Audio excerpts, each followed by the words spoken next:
Alright guys, so back for part 2. It's going to be shorter than the first part, and the first part was pretty short, if I do say so myself. So last we left off on was kind of the modernization of Japan, and these are kind of what are known of as our Meiji reforms, the things that happen, okay?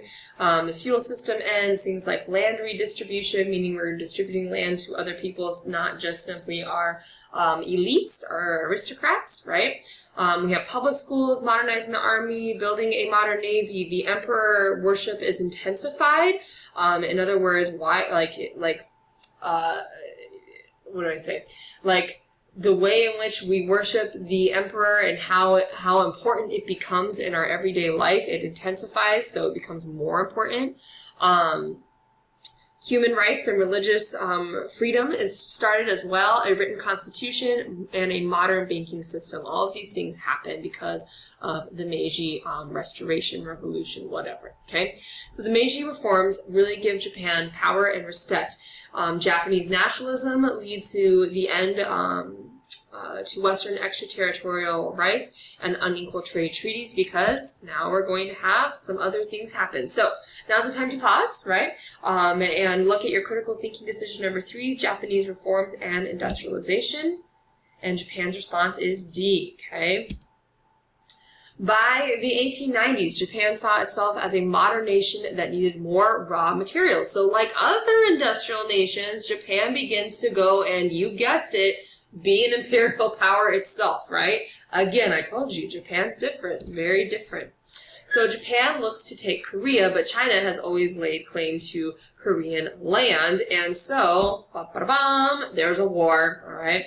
Japan's dispute with China over Korea results in the Sino-Japanese War from 1894 to 1895, and boom, all right? Come on, help me out here. Japan's dispute with China over Korea results in the Sino-Japanese War, as we talked about, and in a short time, Japan actually defeats the Chinese army and destroys their navy, okay? So now, for their victory, Japan ends up gaining Taiwan and a sphere of influence in China. All a sphere of influence means is, in this particular area, you can only trade with the Japanese, okay? So you can see these different spheres of influence for different countries, right? I know, I like making noises while I lecture. You can laugh at me, it's okay. I laugh at myself all the time. Gotta laugh to keep from crying. Anyways, so the wool block print is an almost perfect example of how the Japanese saw themselves as totally different from the Chinese and fundamentally similar to the Westerners, right? So as you can see, the Chinese versus our Japanese, okay? So after Japan's victory over China, a rivalry developed between Japan and Russia. I feel like so many times people forget that Russia and Japan and China, Korea, like, we're all very, very close to each other over here. And so from 1904 to 1905, the Russo-Japanese War begins to have control over Port Arthur and Manchuria. The Russians have always wanted a warm water port, and they've had their eye on Port Arthur. In fact, like, Japan was already like, hey, you know what, we kind of want to build a railroad over here, and Russia was like, you can't do that. And anyways, then the Japanese were like, kind of like, watch me, you know? And so, yes, we have another war that develops.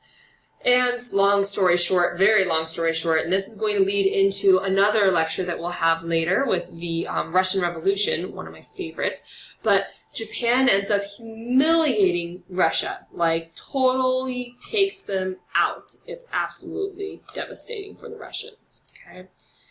And so during this war, Japan ends up shocking the world. Nobody thought that Russia, who was kind of emerging as a power during this time, would have ever been beaten by Japan, who has been emerging for a lot less of a time. And so I love this political cartoon. It's one of my favorites. In the eye of the Western world, right? We first had Russia in 1904, and Japan's just kind of sitting back there like, hey, we're kind of small and tiny. And then we flip that perspective as we go a little bit longer after the war is over, right? So in 1905, the U.S. President Teddy Roosevelt helps draft the treaty between Japan and the defeated Russians that gave Korea to Japan and removed Russia from Manchuria. And as you could expect, this doesn't make the Russians very happy with the United States. In fact, you could say it starts us off on a very rocky relationship since the United States have actually come onto the, a little bit more into the foreign policy arena. Okay. And so Japan's just, sorry, that was just a little foreshadowing, I suppose, for why the U.S. and Russia hate each other. But that's another story. So Japan's victories over China and Russia transformed Japan into the dominant force in Asia, and Western nations relied on Japan to keep order in Asia. They're basically known as the Westerners of the East, right? Really, anytime the Western powers say, hey, we need your help over in this area in Asia, you need to go and help us do this, you need to go help us do that, the Japanese are on it at this point in time. So they kind of become really good allies, okay? Unfortunately, Japanese imperialism also surged again in the 1930s and 40s, which became a focal point of World War II. So many people forget that it wasn't just Hitler who thought that he had the master race of people. The Japanese thought they were the master race of the Asians. And they also feel that they need to have that Lebensraum, except they didn't call it that, but they needed that living space, right?